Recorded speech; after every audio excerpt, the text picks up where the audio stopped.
अस्सलाम वालेकुम। इमरान खान को इन लोगों ने गिरफ्तार कर लिया। आपसे गुजारिश है कि पहुंचे, निकले लिबर्टी चौक, हम जा रहे हैं तो आप निकले। इन लोगों ने इमरान खान को मार देंगे ये लोग। ये आपसे गुजारिश है कि आज आप लोग ना निकले तो आपको इन चोरों की गुलामी करनी पड़ेगी। निकले इमरान खान की खातिर, निकले। हम निकल सकते हैं तो आप तो इजीली निकल सकते हैं। आपसे गुजारिश है कि आप निकले। हम लिबर्टी चौक जा रहे हैं। आप सब गुजारिश है कि आप पहुंचे। इमरान खान अपनी जंग नहीं लड़ रहा, वो हमारी जंग लड़ रहा है। आपसे गुजारिश है कि पहुंचे, आए, चलते हैं लिबर्टी चौक। हमारे बच्चों को, वो हमारे बच्चों के मुस्तकबिल के लिए लड़ रहा है। हमारे मुस्तकबिल की जंग लड़ रहा है। आपके बच्चों के, वो हमारे लिए जंग लड़ रहा है।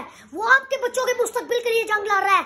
निकले, आओ, चलते हैं लिबर्टी चौक। चलो, अगर आप आज ना निकले तो आपको पूरी जिंदगी पछतावा होगा। आपको इस तरह का लीडर खोना नहीं है।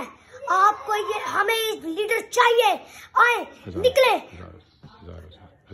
हजारों साल नरगिस अपनी बेनूरी पे रोती है। बड़ी मुश्किल से होता है चमन में दीदावर पैदा। बचा लो इस लीडर को, बचा लो। मैं आपके सामने अपने हाथ जोड़ता हूँ, इस लीडर को बचा लो। इस लीडर के बाद कोई लीडर नहीं है।